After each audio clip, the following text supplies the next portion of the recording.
Hello, everybody. Welcome to another episode of PAR Real Talk.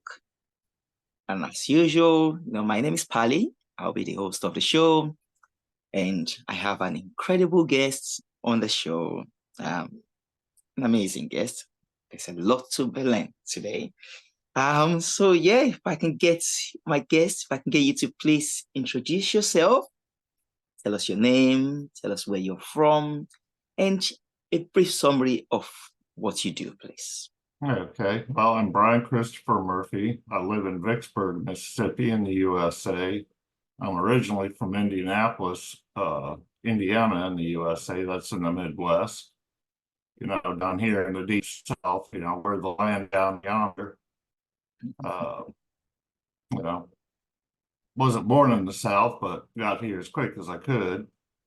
I'm a graduate of the U.S. Army Quartermaster School at Fort Lee, Virginia. My background is mainly supply chain logistics. I went on from there. I did 7 years in the military. And like I say, primarily supply chain, transportation, logistics is what I've done most of my career. The last 15 years, I've been a real estate investor and landlord. Also some business investment. And so primarily what I do today, I'm director and CEO of Construction Brokers, which is a construction supply firm, supply chain logistics and management. And then I'm also the chairman of Quip Holdings, which is a holding company.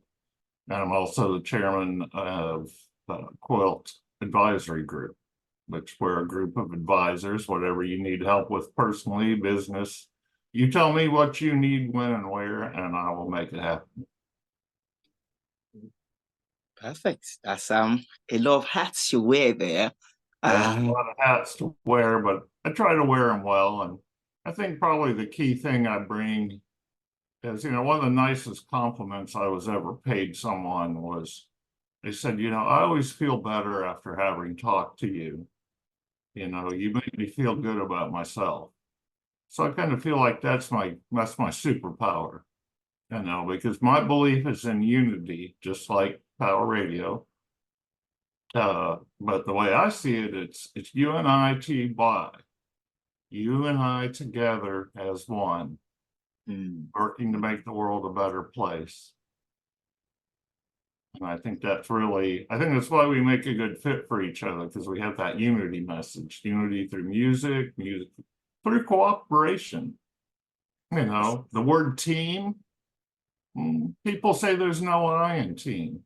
Yes, there is.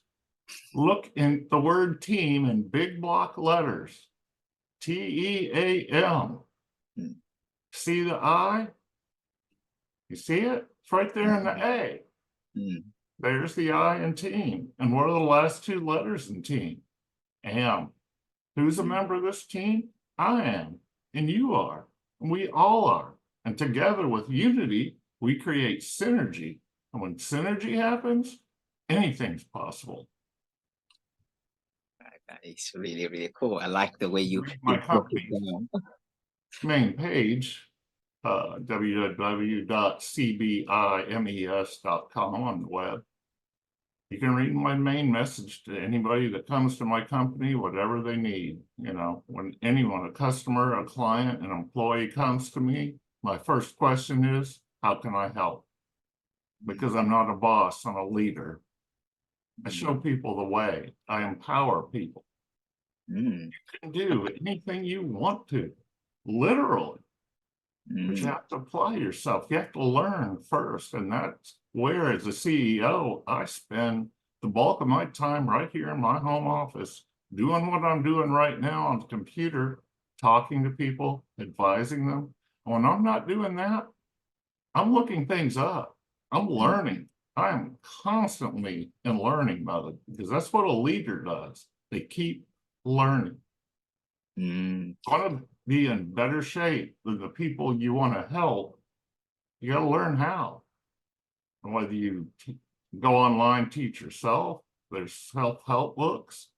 Everything you could ever possibly want is now readily available today, thanks to the Oracle.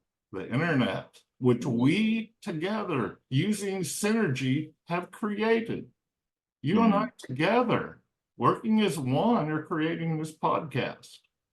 You know, we all do that through every single thing we do, every single day, every minute, every interaction with another is either going to make it better or just you got to work on it a bit more. But you don't ever make mistakes. You gain experience.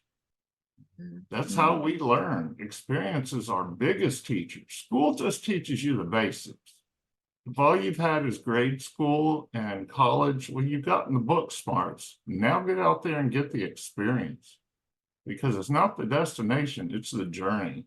Eventually, our lives come to an end. We've only got so much time. You know, it's what you make of that time. Really, success in life, a lot of it, it's 10% what happens and 90% how you respond to it. You know, many people take things personally. Why? They don't know you. How could it be personal? If there's somebody on the street or even someone you casually know, you really don't know them. Because be honest, we do not show everyone everything, especially anything that we think might diminish them in the eyes or diminish ourselves in the eyes of others. What we want is love, acceptance, validation, and approval. And the only things we need are food, water, shelter, air. And we're good. We need those for survival, love, acceptance, validation, and approval. And we can do that through unity, creating synergy, make for a better place. And look at what we've done with it. Look at where we were 50 years ago, 100 years ago. What we've accomplished in just in the last 20 years with the internet. At 57, I look at a world that is radically different from what I grew up in. I grew up in the 60s and 70s in the USA. Well, you're surprised I didn't say America? Yeah, we only do that on occasion. You know, we do that to entertain the masses, you know, kind of like y'all. We don't really say that all that much, occasionally. And it's closer to the King's English than it is to American English because of contraction of ye all, not you all. It's Old English. Traces back to our days back on the other side of the pond. You know, before we make sorry, I was just kind of want to pick up on something you said previously, just to elaborate on that day where you said you're not a boss, you're a leader. Could you give an insight into the difference between them? Because a lot of people think, yeah, it's my company, I run the show. Which both leader and this company is our livelihood, and it helps with the livelihoods of all of our customers. You know, and employees are also customers. It's a two-way interaction. You know, here we say in Mississippi, well, this is a right to work state. You have the right to work. You know, I have the right to employ you, pay you a fair wage, create a work environment you can be happy in, because there's nothing worse than going to work in a job where you don't feel appreciated, not paid well. I look at it as, if you're working for this company, that means out of all the people we could have selected, we chose you because we see you, of all the people that have applied or that we could find or recruit, you're the best. Now show us what you got. That's your time to shine. The key difference between a boss and a leader, you know, a leader leads by example, and they know how to delegate to others. Trust them to do the jobs you're paying them to do. Are you really going to hire people and then do the job for them? And then want to complain because you got to pay them more than minimum wage? Well, and minimum, nobody in the US anyway pays minimum wage, because no one would work for that. $7.35 an hour? Really? Come on now. But a leader understands. You know, leaders are human, you know, and we have HR departments to help us. And ultimately, we know how to find and attract talent. We found you, and you came here, and you stayed. You know, many people have been here for years and say they will never work anywhere else. You know, and that makes me feel good. That makes me feel how I'm doing my job as a leader, not a boss. Managers get paid to be bosses, to make sure everybody does their job, that we're all working in sync. My job is to steer ultimately, or to create, to decide, okay, where are we going? How are we going to get there? Where are we now? Where are we going? How are we going to get there? And what can we find along the way? You know, 'cause again, it's about the destination, or I'm sorry, the journey, not the destination so much. So what kind of fun can we have along the way? Because there's so much to see and do. And it's, you want to get out of the rat race? Quit running. It's not a race, it's a marathon. And what are you competing for? There's plenty. You know, while supplies last, let me tell you, somebody in supply chain logistics, they last. And if they don't, they replace it with somebody else or something else, something better, because they're always coming out with new and improved. But I think, you know, being an older, not that that necessarily means anything in and of itself, but being experienced, wiser. I've learned what I want in life and what I don't. And I think most of us, by the time we hit around 40 or so, maybe having a midlife crisis. Well, is it really a crisis? No, you're just looking back over your life. You know, it's been how many years since the last time you reviewed? Okay, so it's just kind of a midlife review. Am I on track to where I want to go? And as far as retirement goes, you know, I retired at 45. Why? How do I manage that? Oh my God, do I have millions? No. No, I'm not a millionaire. I'm more like Warren Buffett. I know how to make money when I need it. I know how to teach other people to make money when they need it. If you really just have 2 or 3 years, you know, enough for 2 or 3 years to pay all your bills, well, then you're good. They go, well, how am I going to make it to retirement? Well, you start learning investing. And then one of the first things, one of the earliest books I read, because much of a study is not in the classroom. And one of the earliest books I read was Rich Dad, Poor Dad by Robert Kiyosaki. Massive eye opener, sorry. And, you know, it's how I started to learn about money and finance and how we pay so much in taxes. Are they supposed to have any money left over when you're taxed on everything? Yeah. You know, but then, well, you get it all back at the end of the year. And yeah, the year, now. I want the money now. So typically when I do like pay my taxes, and yes, CEOs do, but being smart, we're not going to pay any more than we have to. Profits have to stay in the company, and it's not greed.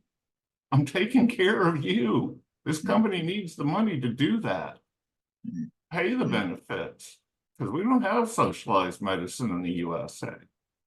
You know, it's either employer sponsored or you pay for it. And if you can't afford it, well, they'll take it out of your tax return because now it's required.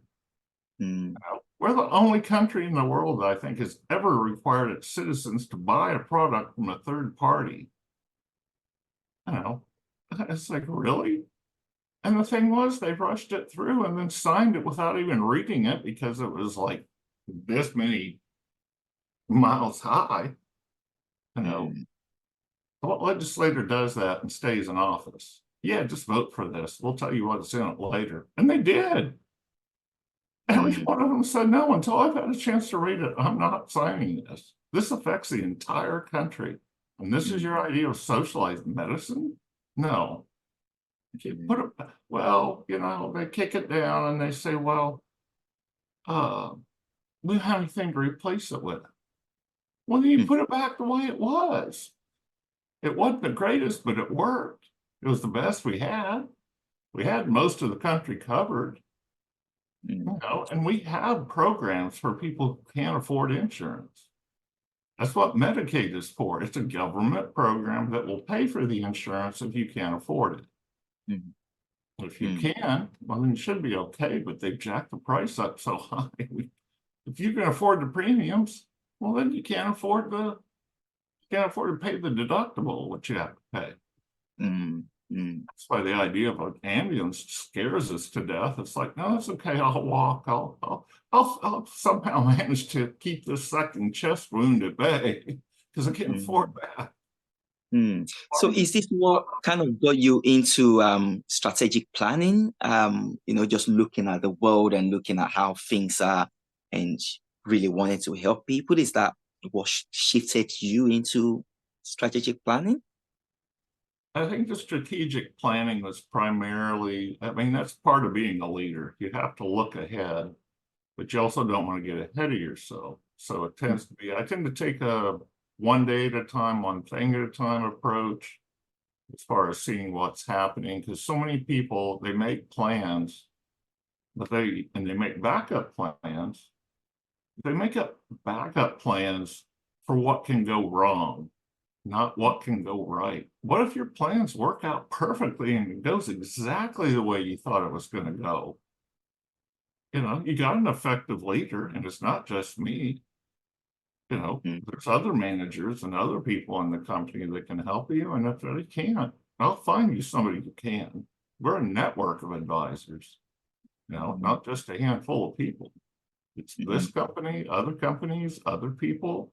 You can advise. We all know something that we can share with others, at any age, even if all you have is a few years, well, you know how to do something, do that, especially if you love it and you're good at it. And don't worry so much about the monetization, because if you believe in karma, it's going to come back eventually. It's just part of everyone talks about law of attraction. Well, that's part of it, because you attract what you send out. You have to be the person you want to see in others. Then you'll attract them. But the thing with law of attraction, attract, don't chase. Don't go out after everything. Bring it to you, because everything you want is actually already here. You just got to go out there and find it and get it. And you can find anything you want. We've got homes all over the world. Airbnb. Anything you need or want is right there at your fingertips. Your phone.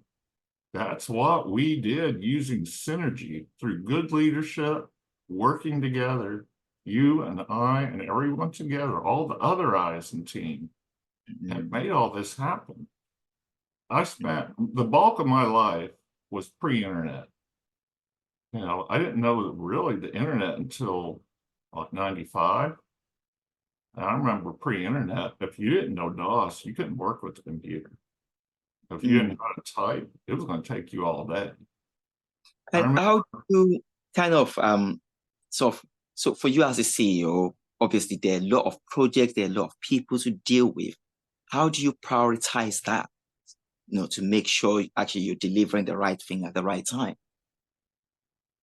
I have a brilliant team of people who know how to handle all that, because part of being a business owner is you have to be able to walk away from it. If you can't stand back and let the company run itself for a little while, you don't own a company, you own a job. If it can't work without you, because you're ultimately the key one, the decision maker. Others can make decisions, but they're not legally in positions within the company to do that. They're not authorized, because there are a lot of laws and regulations as to who can do what, who's authorized to do what, because mishaps on the parts of other people, that can get you into big time regulatory trouble, because we're regulated to death in this country.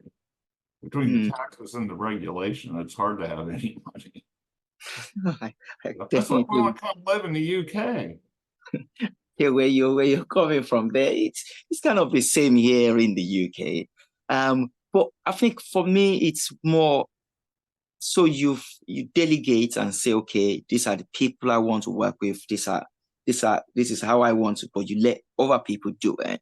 But how you just let go how are you sure they actually following you? You know your dream, you know where you're going, you know why you created the business, you know where you want to go. How do you get them to be on the same wavelength as you, without actually checking up on them and technically micromanaging them? How do you just give them that free will? Like, okay, this is what we need to achieve. Go and achieve it. Right. Well, one, if you're working here, you're qualified to work here. If you're an engineer, whatever your job is, you're obviously qualified to do it. And you must know you're qualified, because you wouldn't be applying, and you wouldn't be applying here, unless you believed you could do it. So right off the bat, there's a degree of trust, because you wouldn't apply again if you didn't know what you were doing. And we've checked your background, we verified schooling and everything needed to know. So yeah, I don't need it. If I have to macromanage you, well, something's wrong. You should be able to manage yourself. I mean, that's all part of doing the job you're expected to do by me, by your workers, your managers, your supervisors. We're all working together. So if you need help, don't be afraid to ask. And if you feel like you're in an environment where you don't feel safe speaking up, or especially not defending yourself, I want to know about it, because it shouldn't be that way.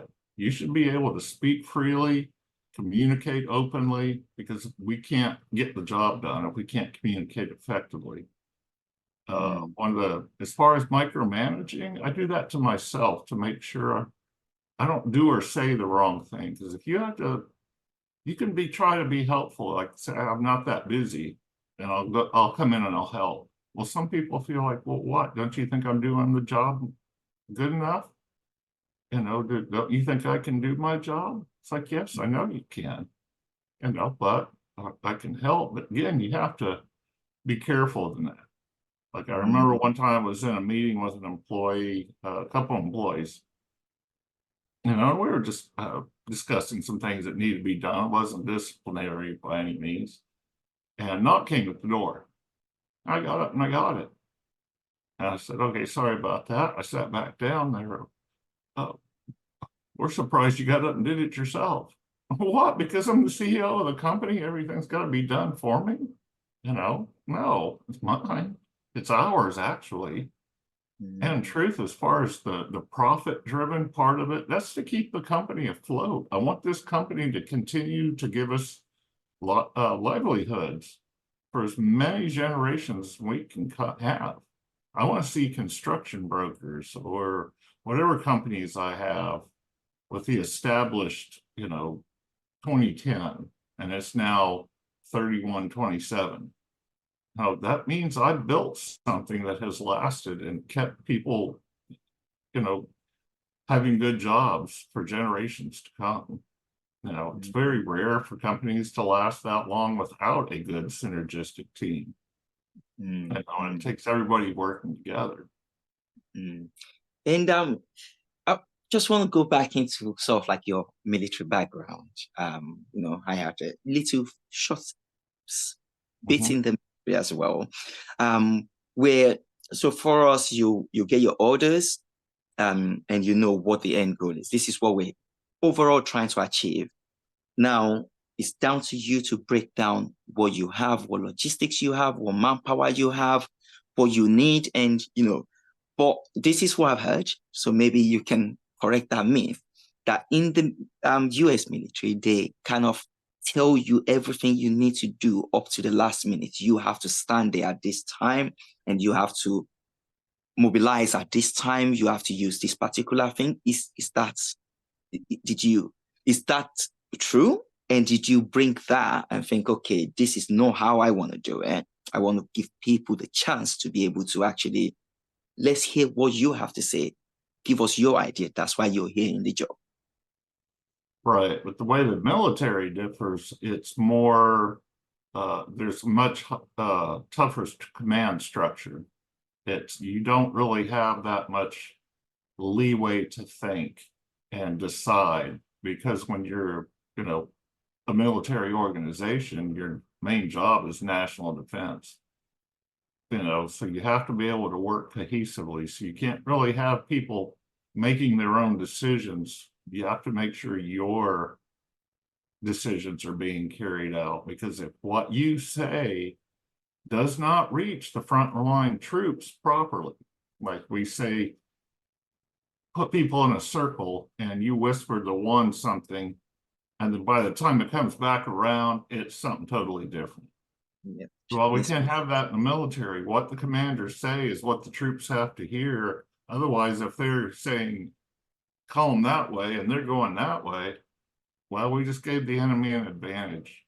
Mm. And my primary thing in the military, being supply chain logistics, we have to keep our supply chains, because people at the front can't do anything if they can't get anything from the back. So there's a lot more tactical involved, and I think that plays over into strategic planning with business. Keeping your supply chains protected, because those are most vital elements. Because otherwise, everybody's empty-handed. With the military, you got to be here at a certain time. Just all the constant orders. Well, for the most part, it's a 9-to-5 job. Be here at this time. Be there at this time. The workday is typically 8 to 4:30. You get an hour for lunch. All the drills and the formations and all that teaches you discipline.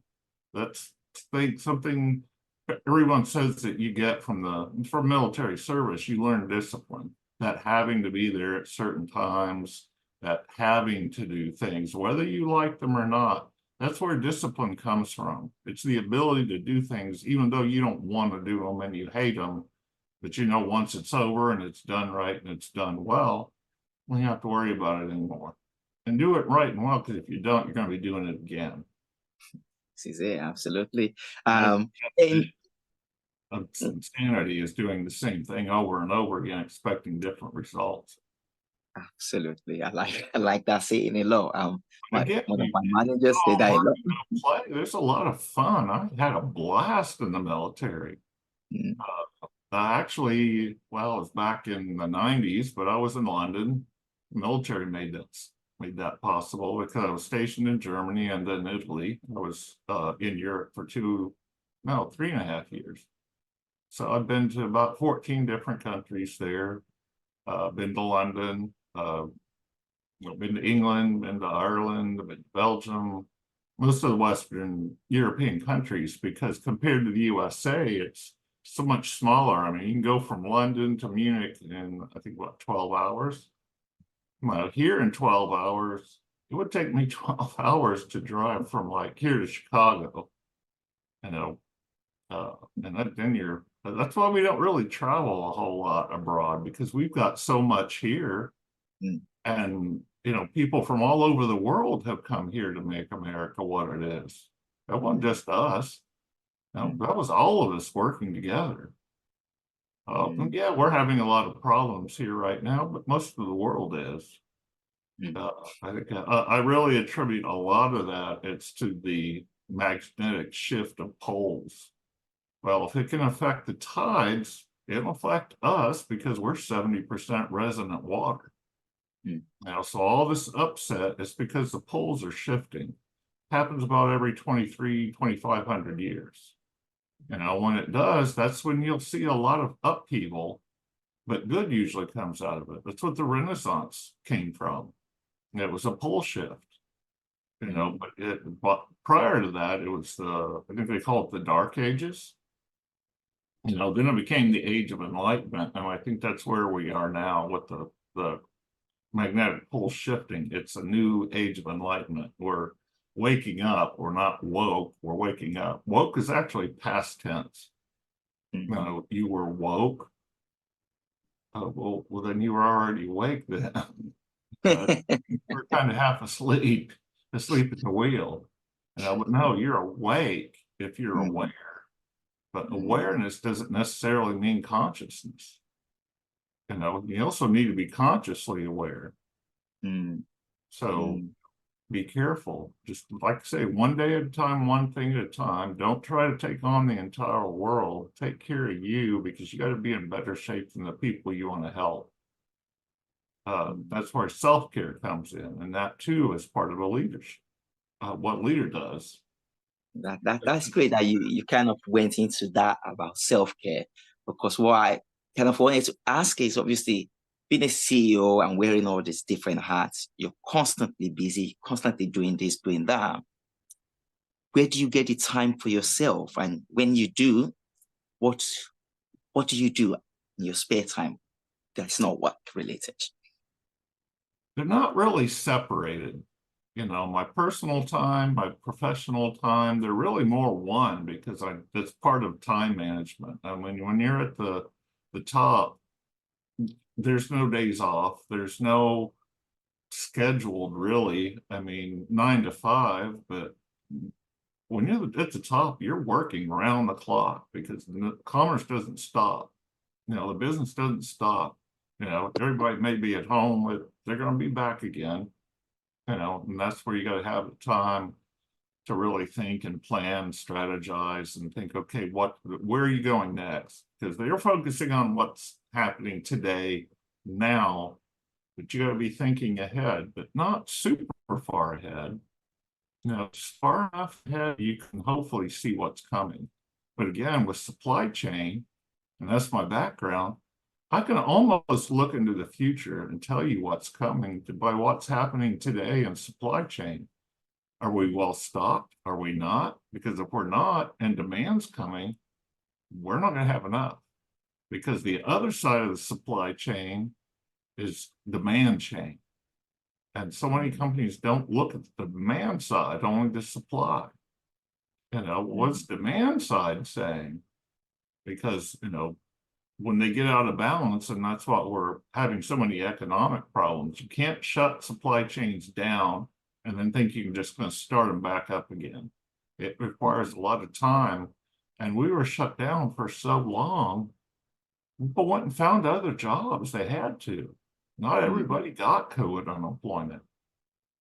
You know, not everybody got any kind of funding. You know, so people had to find something else. And we see that in our stores. They've all gone self-checkout now. I don't know how it is in the UK. Are you seeing a lot of self-checkout? Well, technology is taking over everything. All there is.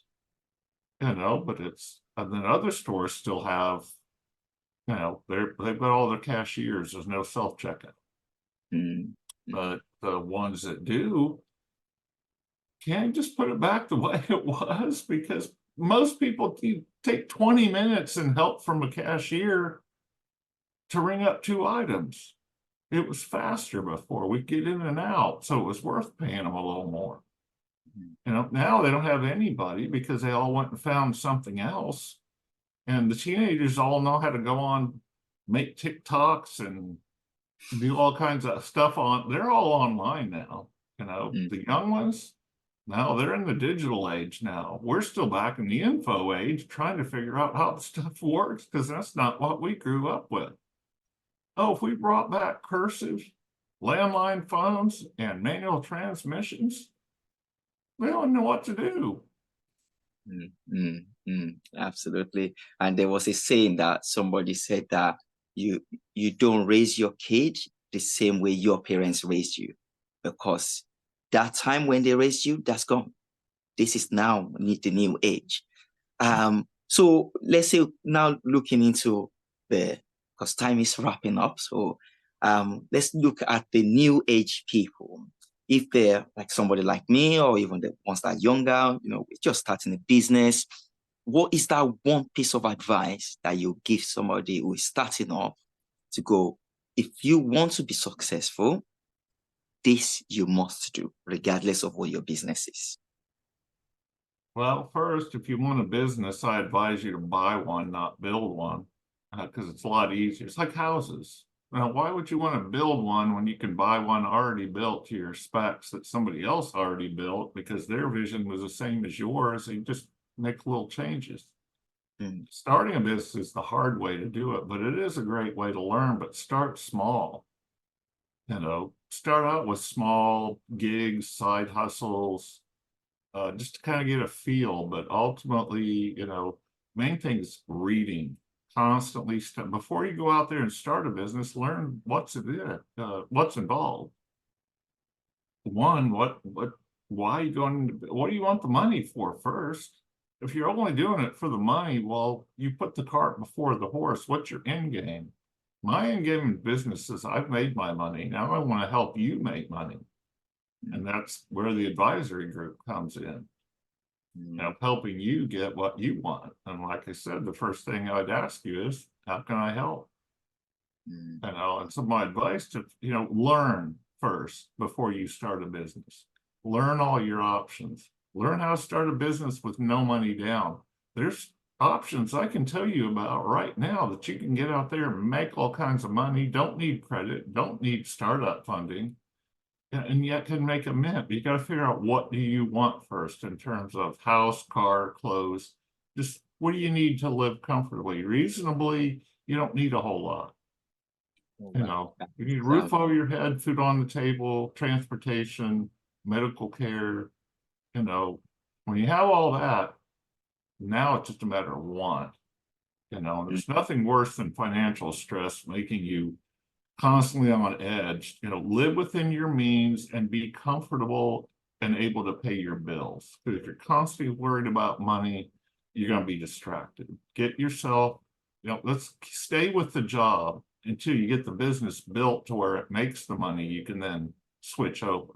That's what I did in real estate. Before I left my job, I made sure I had enough money coming in first, because real estate has made more millionaires than anything else. It's safe. Power Ace Radio.